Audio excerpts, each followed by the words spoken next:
Hello everyone, welcome to my channel. तो आइए आज हम लोग देखेंगे इस वीडियो में सम्राट अशोक से संबंधित महत्वपूर्ण प्रश्न को। यहाँ से सम्राट अशोक मौर्य वंश का महान शासक था। चंद्रगुप्त मौर्य वंश के जो संस्थापक था चंद्रगुप्त मौर्य, उसका पौत्र था अशोक और बिंदुसार का पुत्र था। तो सम्राट अशोक से संबंधित महत्वपूर्ण प्रश्न को लेकर के हम आए हैं इस वीडियो में। तो आइए देखिए जो महत्वपूर्ण प्रश्न है, यहाँ से सभी प्रकार के एग्जामों में प्रश्न पूछे जाते हैं। तो आइए शुरू करते हैं। ब्राह्मी लिपि के महत्व पर प्रकाश डालिए। ब्राह्मी लिपि जो अशोक के टाइम में जो लिपि अशोक द्वारा जो शिलालेख पर ब्राह्मी लिपि में लिखा गया था, तो वही लिपि है। ब्राह्मी लिपि के महत्व पर प्रकाश डालिए। तो ब्राह्मी लिपि आधुनिक भारतीय भाषाओं से संबंधित लगभग सभी लिपियों की मूल है। ब्राह्मी लिपि जो है सभी लिपि जितने भी भारतीय भाषाओं से संबंधित लिपि है, चाहे वो पंजाबी, बांग्ला, गुजराती, मराठी, तमिल कोई भी हो या हिंदी हो, तो सभी ब्राह्मी लिपि से ही संबंधित है। इसका मूल लिपि है।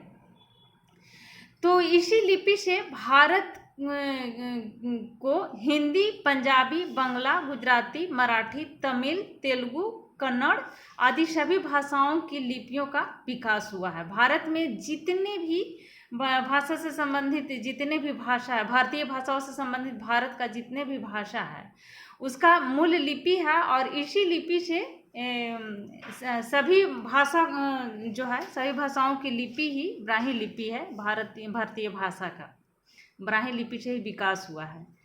तो अभी हम जाने ब्राह्मी लिपि के बारे में। उसके बाद देखते हैं कि ब्राह्मी लिपि को पढ़ने में सबसे पहले किसने सफलता प्राप्त की। तो ब्राह्मी लिपि को पढ़ने में सबसे पहले सफलता प्राप्त मिला 1838 ईस्वी में जेम्स प्रिंसेप को मिली थी, जो उस समय बंगाल में ब्रिटिश ईस्ट इंडिया कंपनी की सेवा में ऊंचे पद पर थे जेम्स प्रिंसेप। तो जेम्स प्रिंसेप 1838 ईस्वी में 1838 ईस्वी में ब्राह्मी लिपि को पढ़ने में सफल हुए। उनकी सफलता मिली ब्राह्मी लिपि को पढ़ने में, और उस समय वह बंगाल में ब्रिटिश ईस्ट इंडिया कंपनी की सेवा में ऊंचे पद पर कार्यरत थे। तो अभी तक अगर आप मेरे चैनल को सब्सक्राइब नहीं किए हैं तो प्लीज़ मेरे चैनल को सब्सक्राइब करिए, लाइक करिए एंड शेयर करिए। साथ में बेल आइकन को भी दबाइए ताकि मेरा नोटिफिकेशन आप तक पहुंचते रहे। नेक्स्ट है अभिलेख साक्ष्य के सीमाओं पर प्रकाश डालिए। तो अभिलेख जो अशोक द्वारा अभिलेख, महाशिलालेख और स्तंभ लेख को स्थापित किया गया था, तो वही अभिलेख साक्ष्य के सीमाओं पर प्रकाश डालिए। तो अभिलेख शास्त्रियों को ऐतिहासिक तथ्यों का पता लगाने के लिए अभिलेखों में लिखे गए कथनों का बार बार परीक्षण करना पड़ता है। अभिलेख का मौलिक अर्थ है समझने के लिए उसका अध्ययन अत्यधिक सावधानी बरतनी पड़ती है। तो सावधानी पूर्वक करना पड़ता है इसका अध्ययन। तो अभिलेख शास्त्रियों को ऐतिहासिक तथ्यों का पता लगाने के लिए अभिलेखों में लिखे गए कथनों को बार बार परीक्षण करना पड़ता है। अभिलेख का मौलिक अर्थ समझने के लिए उनका अध्ययन अत्यधिक सावधानी पूर्वक करना पड़ता है।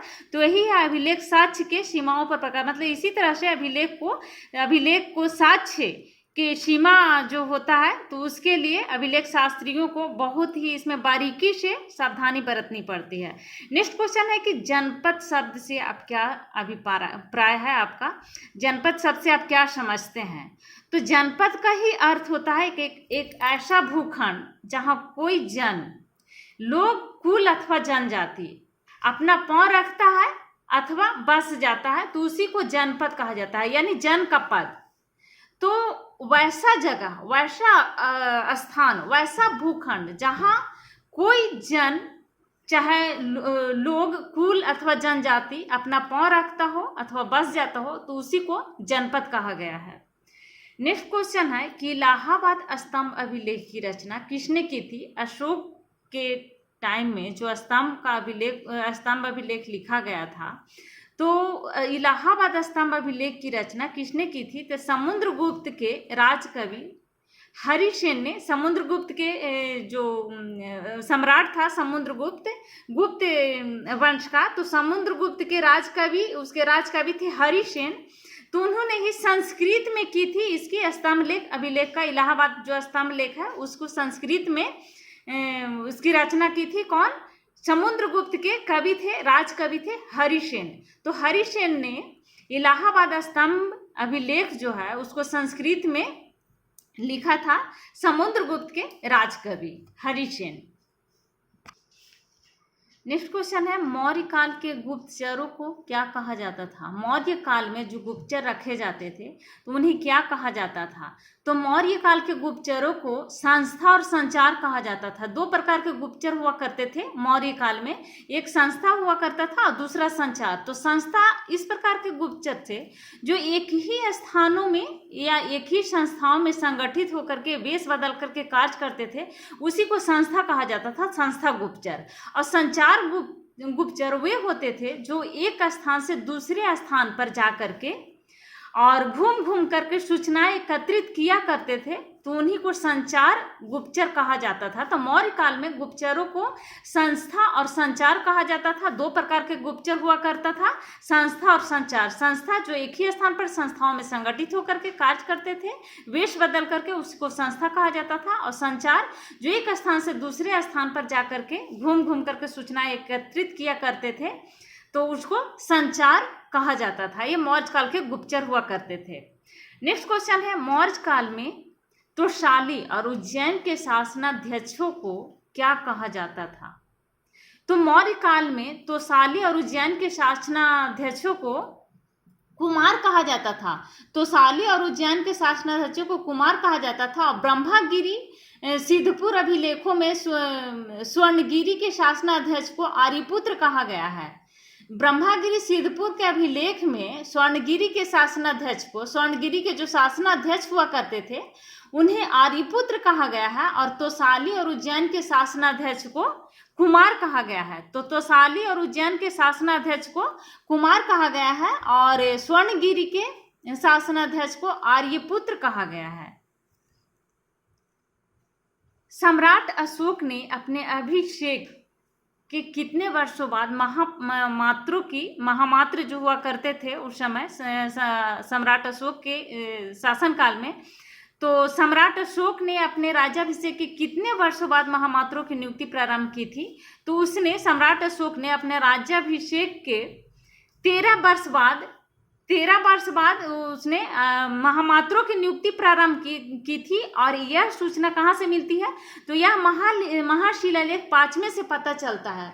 तो महाशिलालेख 5वें से पता चलता है कि महामात्रों की नियुक्ति प्रारंभ की गई थी 13 वर्ष बाद। जब अशोक के राज्याभिषेक हुआ था उसको 13 वर्ष बाद यह महाशिलालेख 5वें से पता चलता है कि महामात्रों की नियुक्ति की गई थी अशोक के द्वारा।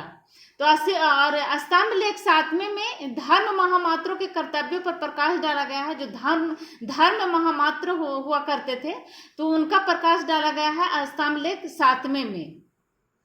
और 5वें से पता चलता है, 5वें स्तंभ लेख महाशिलालेख से पता चलता है कि 13 वर्ष बाद महामात्रों की नियुक्ति की गई थी, सम्राट अशोक ने किया था अपने राज्याभिषेक के 13 वर्ष बाद। नेक्स्ट है, मनुष्य को अपने धर्म का आदर करना चाहिए किंतु दूसरे धर्मों की निंदा नहीं करनी चाहिए। यह कथन किस महाशिलालेख में कहा गया है? तो मनुष्य को अपने धर्मों का आदर करना चाहिए किंतु दूसरे धर्मों को निंदा नहीं करनी चाहिए। यह महाशिलालेख 12वें में किया गया है। 12वें महाशिलालेख में किया गया है इसका उल्लेख। ये सम्राट अशोक के द्वारा कहा गया था कि मनुष्य को अपने धर्म का आदर करनी चाहिए किंतु दूसरे धर्मों का निंदा नहीं करनी चाहिए। यह शिलालेख महाशिलालेख जो है 12वें में इसका वर्णन किया गया है। 12वें से पता चलता है यह सम्राट अशोक द्वारा कहा गया था। नेक्स्ट है कि अशोक का विधिवत राज्याभिषेक कब हुआ था? जो विधिवत राज्याभिषेक हुआ था, अशोक के 2 बार ऐसे राज्याभिषेक हुआ था, लेकिन विधिवत जो राज्याभिषेक हुआ था अशोक को कब हुआ था? तो 269 ईस्वी में 269 ईस्वी में 269 ईस्वी में हुआ था। और 273 ईस्वी में अशोक गद्दी पर बैठा था। 273 में 273 ईस्वी में अशोक गद्दी पर बैठा था। ईस्वी पूर्व, सॉरी ईस्वी में नहीं, ईस्वी पूर्व 273 ईसा पूर्व में अशोक गद्दी पर बैठा था। और 269 ईसा पूर्व में अशोक का विधिवत राज्याभिषेक हुआ था। 269 ईस्वी में अशोक का विधिवत राज्याभिषेक। नेक्स्ट क्वेश्चन है कि अशोक की कलिंग विजय कब हुई थी? तो अशोक की कलिंग विजय 262 से या फिर 261 यानी 262-61 ईस्वी में हुआ था। कहीं कहीं 262 दिया रहता है, अधिकतर 261 ही दिया रहता है, क्योंकि कलिंग का विजय जो है 261 ईस्वी में हुई थी। तो कहीं कहीं क्वेश्चन में पूछ दिया जाता है, इसलिए हम दोनों डेट को हम लेकर के आए हैं। 262 ईस्वी, 261 ईस्वी, 262 या 261 ईस्वी में, यानी 262 से 261 ईस्वी के बीच अशोक की कलिंग विजय प्राप्त हुई थी। ईसा पूर्व में, ईस्वी नहीं, ईसा पूर्व में। तो अशोक की कलिंग विजय कब हुई थी? तो 262 या फिर 261 ईस्वी में। 262 से 261 ईस्वी के बीच में अशोक की कलिंग विजय हुई थी। अधिकतर क्वेश्चन में देखा गया है, कई तरह के जो कॉम्पिटिटिव एग्जाम होते हैं उसमें पूछा गया है कि अशोक की कलिंग विजय कब हुई थी, तो उसमें ऑप्शन में दिया जाता है 261 ईस्वी में। तो अधिकतर क्वेश्चन में 261 ही दिया जाता है, कहीं कहीं पे 262 दे दिया जाता है, इसलिए हम दोनों डेट कट को लेकर के आए हैं। इसको दोनों याद करने की जरूरत है। दोनों याद रहने से कोई भी परेशानी नहीं होगा। अगर कोई एक भी डेट दिया रहेगा तो उसमें आंसर सही आप करेक्ट कर सकते हैं। तो ये थे आज के हमारे video. Thank you. Video subscribe करें, लाइक करें एंड शेयर करें। तो प्लीज़ वीडियो सब्सक्राइब करना ना भूलें। Thank you.